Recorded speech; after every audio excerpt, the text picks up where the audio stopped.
Arafat Rahman cocoa, যিনি রাজনীতি করতেন না, রাজনীতির সাথে সম্পর্ক ছিল না, তিনি ক্রীড়া সংগঠক, একজন ভালো ক্রীড়া সংগঠক এই হিসাবেই আমরা জানি।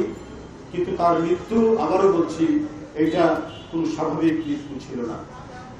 এই মৃত্যু ছিল এক নির্মম নিপীড়ক দুঃশাসনের ফলশ্রুতিতে তার এই পৃথিবী থেকে তিনি মৃত্যুর করে পড়েছে। অনেক রক্তের বিনিময়ে রক্তপাতের পিচ্ছিল পথ অতিক্রম করে জুলাই আগস্ট আন্দোলনের বিপ্লবের মধ্য দিয়ে ফ্যাসিবাদ এই দেশ থেকে পালাতে বাধ্য হয়েছে।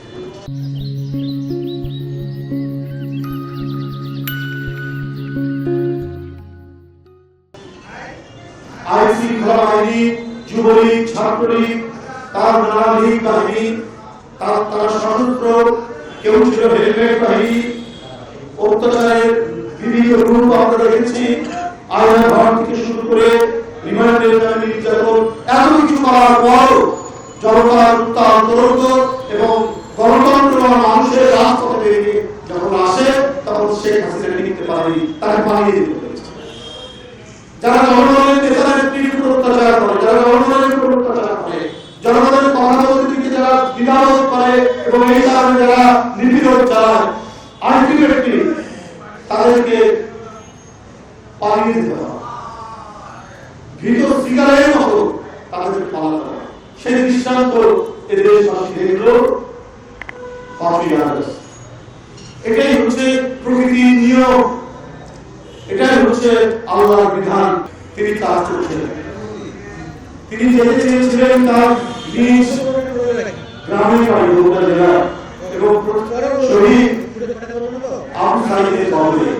নির্বাচন কমিশন বলল যে আপনি গেলে অনেক লোক হবে সাথে, এতে নির্বাচনী নিয়ম এবং অন্যান্য ঝামেলা হতে পারে, তারা অনুরোধ করল তারা দেওয়ার জন্য। ভারপ্রাপ্ত চেয়ারম্যান নির্বাচন কমিশনের সেই অনুরোধ রক্ষা করে। তারপর যেদিন নির্বাচনী প্রচারণা শুরু হয়েছে, সেই এদেশের অন্যতম শ্রেষ্ঠ সুফি সাধক হযরত শাহজালাল রাশিদুল্লাহর মাজার জিয়ারত করে, যেটি তার মাও করতেন, সেটি জিয়ারত করে তিনি নির্বাচনী প্রচারণা শুরু করলেন। সমস্ত নির্বাচনী আইন কানুন বিধিবিধান সমস্ত কিছু রক্ষা করে তিনি কাজগুলি করছেন, নির্বাচনী প্রচারণা চালাচ্ছেন। এবং এখন পর্যন্ত আমরা দেখিনি তার কথা বলার ক্ষেত্রে, তার বক্তব্যে তিনি যে চমৎকার ভাবে রাজনৈতিক প্রতিপক্ষ হোক বা যারাই হোক, কোন ধরনের ক্রুর এবং অকথ্য আলোচনার কথা বলে তিনি কোন বক্তব্য রাখছেন না।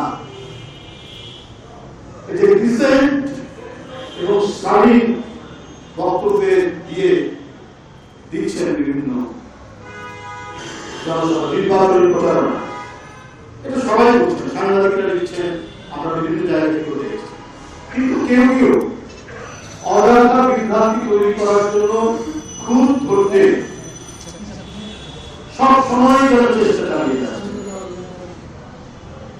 কিন্তু নিজেদের কোথায় কি খুদ হচ্ছে সেটা তারা দেখছেন।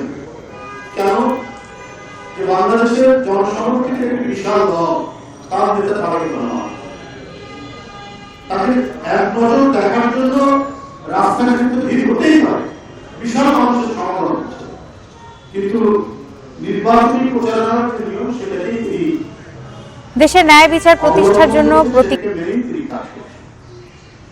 কিন্তু মিথ্যা বিভ্রান্তি যারা তৈরি করছেন অন্যান্য রাজনৈতিক দল, তাদেরকে বলবো যে আপনি আচরি ধর্ম জীবের শেখাও।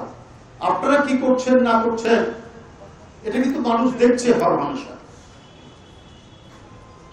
এখন কেউ বলছেন একবার তো জান্নাতের টিকিট, জান্নাতের কার্ড বিক্রি করার কথা শুনলাম, আবার এখন শুনতে পাচ্ছি বিকাশ কেউ কেউ বলছেন এটা হচ্ছে বিকাশ দল।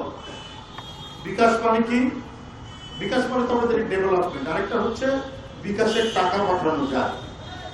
পত্রপত্রিকায় অনেকে আর্টিকেল দিচ্ছে যে একটি রাজনৈতিক দল বিভিন্ন জায়গায় কথা বলে বলছেন যে আমাদের জন্য কাজ করো, আমি আপনার নাম বা বিকাশ নাম্বারটা দিন, আমরা সেখানে কিছু পাঠিয়ে দিই। এটা আমার কথা না, আমি পত্রিকায় পড়েছি। তো এটা কি ভাই নির্বাচন আচরণ বিধির কার মধ্যে পড়ে? টাকা দিয়ে ভোট কেনা, এবং এটা আপনি দেখবেন মানুষের মুখে মুখে এই কথাটি, বিভিন্ন জায়গা থেকে আমরা এটা সংবাদ পাচ্ছি। আমাদের নির্বাচনী আচরণ বিধির মধ্যেই রয়েছে যে ধর্মের বিষয়ে, অন্যান্য বিষয়ে এবং সেটাকে ব্যবহার করার ব্যাপারে যেন না হয়, যদি করা হয় তাহলে আচরণ বিধি ব্যতিক্রম। কিন্তু যেভাবে আমরা দুই একটি রাজনৈতিক দলের মধ্যে, বিশেষ করে একটি রাজনৈতিক দলের মধ্যে এটাকে, একটা হলো যে আপনি ধার্মিক মানুষ, আপনি ইসলামের আইন অনুযায়ী সৎ পথে চলতে চান, এই অঙ্গীকার করতে পারেন, কিন্তু ধর্মকে ব্যবহার করে জিতা, মানে ভোটে কাজে লাগানো, এটা তো আচরণ বিধির বাইরে যায়।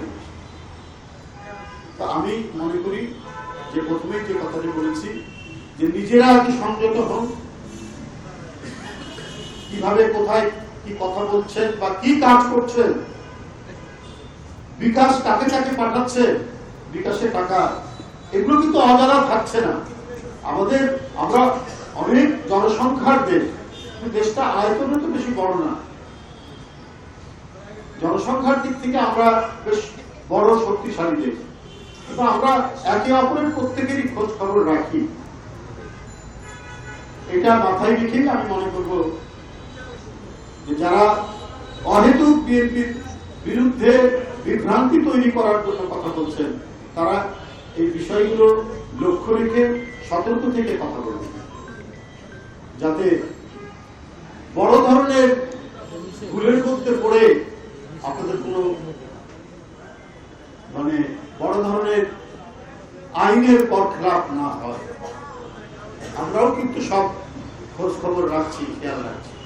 যাই হোক, আজকে দোয়ার অনুষ্ঠান, আরাফাত রহমান কোকো যিনি রাজনীতি করতেন না, রাজনীতির সাথে সম্পর্ক ছিল না, তিনি ক্রীড়া সংগঠক, একজন ভালো ক্রীড়া সংগঠক এই হিসাবেই আমরা জানি, কিন্তু তার মৃত্যু, আবারও বলছি, এটা কোন স্বাভাবিক মৃত্যু ছিল না। এই মৃত্যু ছিল এক নির্মম, নিপীড়ক, দুঃশাসনের ফলশ্রুতিতে তার এই পৃথিবী থেকে তিনি মৃত্যুর করে ঘরে পড়েছে। আমরা তার আত্মার মাগফিরাত কামনা করছি। আমরা শহীদ জিয়া, মরহুম দেশনেত্রী বেগম খালেদা জিয়ার কনিষ্ঠ পুত্র, আল্লাহ যেন তার বেহেশত নসিব করুন, আল্লাহ তাদেরকেও বেহেশত নসিব করবেন, শহীদ জিয়া এবং মরহুম দেশনেত্রী বেগম খালেদা জিয়া।